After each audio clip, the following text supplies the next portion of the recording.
Bonjour, je m'appelle Yann Arthus Bertrand, je suis photographe et réalisateur.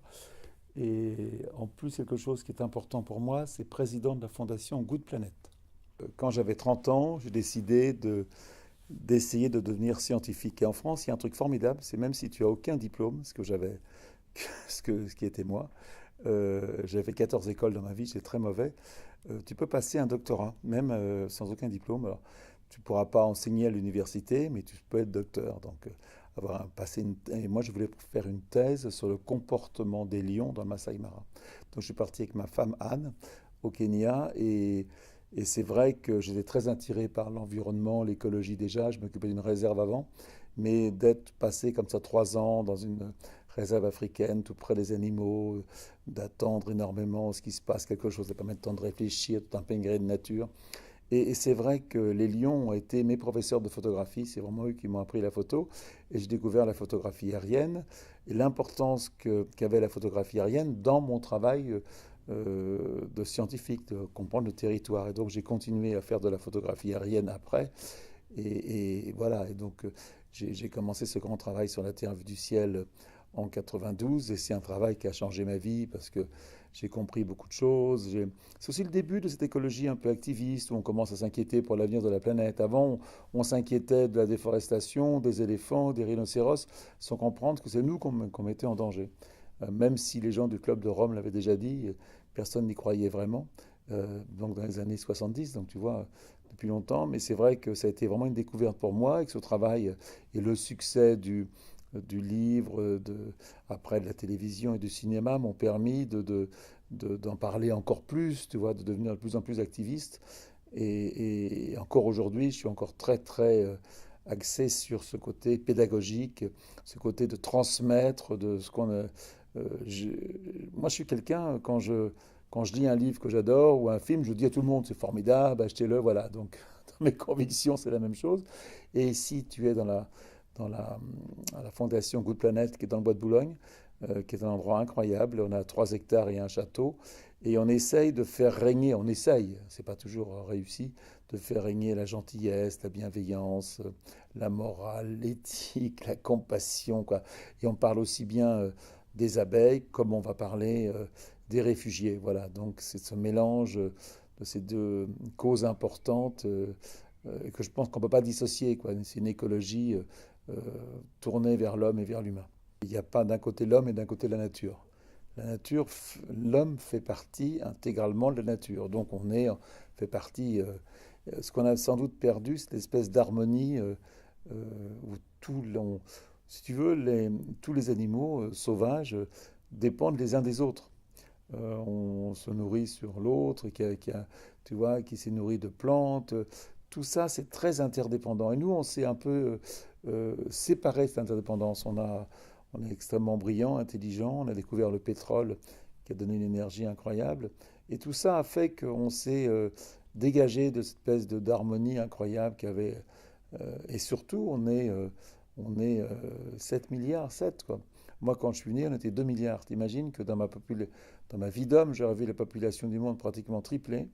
Et ce qui est impressionnant, c'est que la consommation de viande ou la consommation, elle n'est pas triplée, elle n'a pas multiplié par 4, mais elle a été multipliée par 8. C'est-à-dire que plus ça va, on devient de plus en plus riche et donc les pays en voie de développement consomment de plus en plus de tout. Donc la population du monde a été multipliée par 4, mais notre consommation est multipliée par 8, donc ça devient une folie, quoi. Et ce système de religion de la croissance, que c'est une espèce de religion, il n'est pas question de lutter contre les emplois, par exemple, et devient quelque chose d'ingérable. Le système dans lequel on vit, de cette croissance infinie, c'est cette croissance qui paye les hôpitaux, qui paye les routes, qui paye les écoles, on ne peut pas s'en priver, quoi. Et en même temps, on sait bien que le système nous amène à ce que les scientifiques appellent la sixième extinction. C'est dingue de penser qu'on nous parle de mort de nos petits-enfants, parce que c'est pas si loin que ça en fin de compte, et qu'on est incapable de réagir. Voilà. Donc c'est une... Je suis dans ce trip en ce moment très interrogatif. Voilà, comment faire. Je suis quelqu'un de très entrepreneur. Et j'ai eu la chance aussi, et ça c'est une chance, que quand j'étais gosse, jeune, tu vois, 18 ans, 20 ans, tous les rêves que j'avais, je les ai réalisés. Donc ça te donne une espèce de confiance idiote, ridicule en toi, qui permet de lancer des projets en disant bon, on va y arriver, quoi. Et c'est vrai, je suis quelqu'un qui est un entrepreneur, quoi. J'ai fait la fondation, on a trouvé des mécènes pour travailler avec nous, donc c'est pas quelque chose de, qu'on pourrait croire difficile, qui est difficile, mais on y arrive, voilà. Et le fait oh, j'ai des échecs comme tout le monde, hein, mais voilà.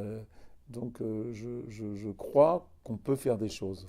Donc j'y vais, quoi. J'ai pas peur. Et d'ailleurs, ça m'impressionne toujours quand je vois mes copains qui perdent leur boulot, comme ils sont paralysés par le fait qu'ils n'arrivent pas à entreprendre eux-mêmes, à créer. Tu vois, je dis, mais bon, fais un petit restaurant, deviens indépendant, tellement de choses à faire. Non, les gens sont paralysés par le. Ils ont besoin d'être quelqu'un leur dise, tu vois. Et moi, j'ai cette chance euh,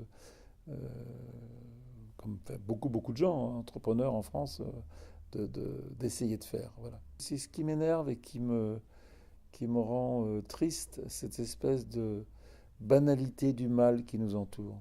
Quand j'appelle banalité du mal, c'est on mange de la viande sans réfléchir aux abattoirs, on met des pesticides, on mange pas bio sans penser aux oiseaux, aux insectes qui disparaissent. Si on mangeait tous bio, il n'y aurait pas de Monsanto. Hein. Il y a pas, c'est très clair. C'est c'est, euh, cette méchanceté qu'il y a et de manque d'éthique qu'il y a en politique. Tu vois, on devrait être dirigé par des gens qui devraient mettre au-dessus de tout l'honnêteté, la morale, l'éthique, quoi, des personnes irréprochables. Et ils ne le sont pas. Peut-être que c'est un peu utopiste tout ça, mais voilà, cette espèce de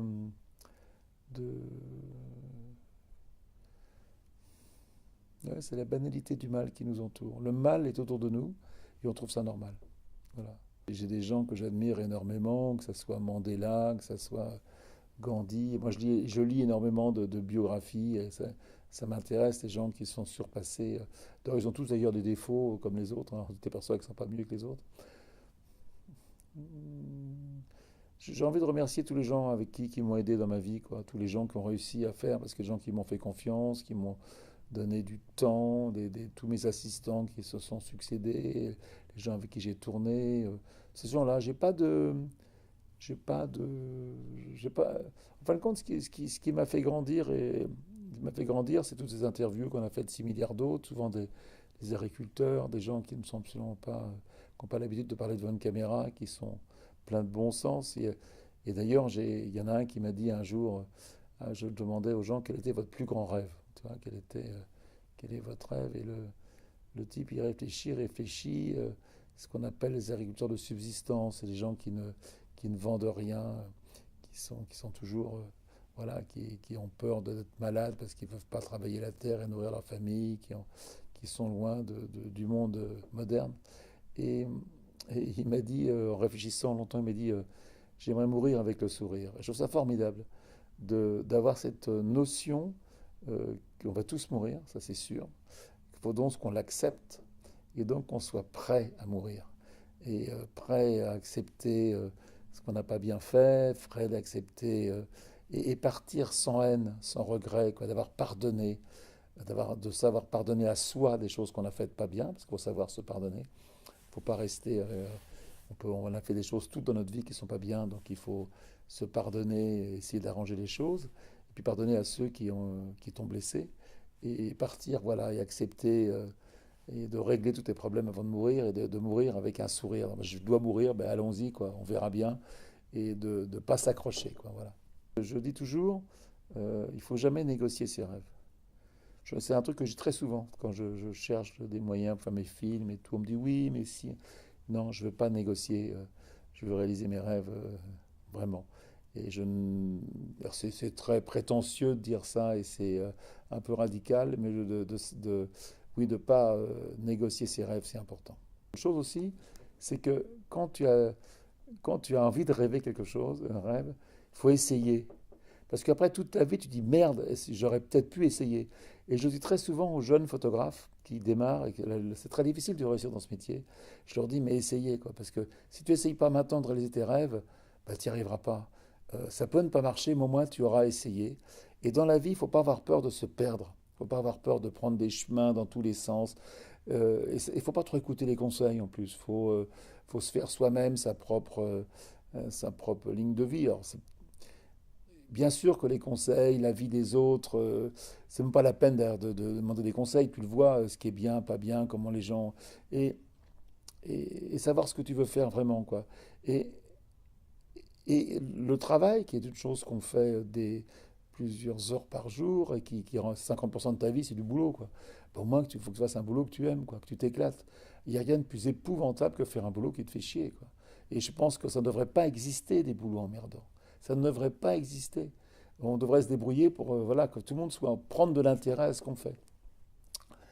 Je ne veux surtout pas paraître prétentieux, tu vois, mais moi j'ai une chance inouïe, je suis un privilégié. Mais sans doute que cette chance, tu te la fabriques, quoi. Bon, j'ai aussi la chance de rencontrer les bonnes personnes au bon moment, une chance de... moi j'ai fait 14 écoles, j'ai viré de partout, j'ai fait dans la rue à 17 ans. Ça m'a donné une espèce de... Mais je sais très bien que tout le monde n'a pas cette énergie que j'ai, cette espèce de confiance en soi. Et quand tu n'as pas cette confiance en soi, c'est pas facile. Alors voilà, j'ai essayé de la trouver, cette confiance en soi. Essayez de la trouver, quoi. Vous pensez pas l'avoir, mais vous l'avez forcément. Je pense qu'on l'a tous forcément en soi, voilà. Faut pas avoir peur de se battre, quoi. Tu vois, quand il y avait les manifestations à la Défense, là, hein. Et je trouve ça bien qu'il y ait des manifestations, des gens s'engagent, qui bloquaient Total, tout ça et tout. Mais en même temps, je suis pas complètement d'accord avec ça. Parce que les gens chez Total, ils jouent très bien chez Total. J'en connais plein, tu vois, qui sont confus. Et les gens, chez Total, ils ont honte de ce qu'ils font. Moi, je rencontre des gens de Total dans l'avion, ils me disent, oh là, je sais pas vous dire ce que je fais va vous donner honte. Mais non, ils vont pas avoir honte de leur travail, ils vont pas avoir honte de leur boulot. Parce que Total, il faut qu'ils fassent bien ce qu'ils font. Mais le pétrole, on en a besoin. Si aujourd'hui, le monde s'arrête sans pétrole, personne, il n'y a pas de lobby qui t'oblige à mettre du lobby, de l'essence dans ta bagnole. Parce que tu en as besoin. Aujourd'hui, on a besoin de l'essence pour vivre. Sans essence, sans énergie, le monde s'écroule. Le monde s'écroule. Donc, faut l'assumer, ça. Alors maintenant qu'il y ait des gens du pétrole qui soient des lobbyistes anti-changement climatique, il y a des cons et des salauds partout. Ceux-là, il ne faut pas les rater. Mais je pense que... Et d'ailleurs, moi, tu vois, je trouve que je connais pas mal de gens chez Total. Et je leur dis, mais pourquoi vous ne faites pas des pubs? Quand vous vendez votre pétrole, des publicités, vous devrez dire, attention, le pétrole, il est polluant, il est rare, il est précieux. Vous nous l'achetez, mais économisez-le. Faites gaffe, quoi. Achetez ce que vous avez besoin, mais pas plus. Alors qu'en France, en fin de compte, non, en France, on est tous à gâcher le pétrole.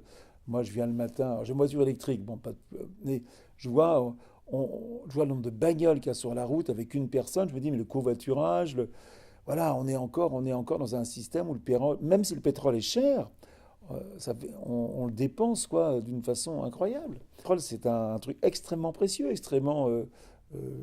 C'est la vie, en fin de compte. C'est ce que c'est la nature concentrée dans une bouteille d'un litre, quoi. Et on dit qu'un litre de pétrole, c'est comme 100 personnes qui travaillent une journée. T'imagines? C'est énorme l'énergie que ça fait. Et je trouve que voilà. Donc, j'ai bien compris que. Enfin bon. Et puis surtout. Euh, Moi, j'ai un endroit ici qui est ouvert et gratuit à tout le monde. Ben, il me faut des mécènes. Et les mécènes, tu les trouves dans des grosses boîtes. Et les gens avec qui je travaille, sincèrement, je les trouve qu'ils sont autant d'éthique et autant d'honnêteté que les autres. Voilà. Donc, il n'y a pas d'un côté les très méchants industriels et d'un autre côté les très gentils écolos. Il y a autant de cons des deux côtés. Voilà. Et de gens malhonnêtes des deux côtés aussi.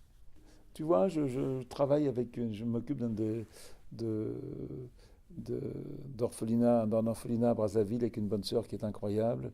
Je m'occupe aussi des réfugiés un petit peu avec une bonne sœur qui est incroyable à la Pente de la Chapelle. Et je suis toujours un peu, alors moi je suis pas croyant, mais je suis toujours en admiration par ces gens qui ont une espèce de foi et qui sont là pour aider les autres, quoi. Tu vois, ils ne pensent, leur métier, c'est que ça, d'aider les autres. Et je suis assez épaté par ça parce que le retour n'est pas toujours si évident. Et sans doute que Alors, je ne suis pas du tout croyant, loin de là, mais voilà, je suis assez épaté par la sœur Marie-Jo qui tous les jours cueille des réfugiés et se bat pour qu'ils aient du dentifrice, un t-shirt, une chambre d'hôtel et elle t'appelle si tu peux m'aider et tout. Voilà, et à Brazzaville, j'ai quand même travaillé avec une bonne sœur qui s'occupe d'un orphelinat, dont un orphelinat d'autistes, et je vois la patience qu'elle a avec eux. Alors, c'est pas parce qu'elles sont bonnes sœurs qu'elles sont mieux que les autres, mais voilà, cette espèce de don de soi pour les autres, je me dis que mourir avec le sourire, c'est ça, quoi. Ça serait d'avoir une vie au service des autres. Et d'ailleurs, moi j'ai encore une bonne sœur, tu vois, étonnamment, j'ai ma grand-tante qui a 101 ans, qui vit dans un c'est une maison de retraite. Et les maisons de retraite, tu sais, c'est pas marrant, hein. Tu vois, tu passes à côté les paquets de couches pour les vieux à côté, ça sent mauvais. Tu as les vieux qui ont Alzheimer. Vraiment, bon, les maisons, c'est une espèce d'EHPAD, quoi, tu vois. Et je lui dis, mais comment tu fais pour garder le moral? Elle me dit, Yann, c'est pas difficile, je pense pas à moi, je pense aux autres. Elle a tout compris. Bon, écoute, tu sais, on se fait d'abord, on se fait du bien à soi d'abord, en faisant du bien. Je pense que plus on donne et plus on reçoit. C'est pas. Mais tu sais, tout ce que je viens de te dire, là, c'est un peu nouveau pour moi, c'est depuis une vingtaine d'années, quoi. Je pense que d'avoir fait ce voyage sur la Terre en vue du ciel et d'avoir rencontré tous ces scientifiques, tous ces ONG qui travaillaient sur le terrain, tous les gens qui essayent là d'essayer de trouver des solutions, qui se battent, ça m'a donné envie de faire partie de cette famille. Tu vois, je pense que agir rend heureux. Et moi, j'ai envie d'être heureux.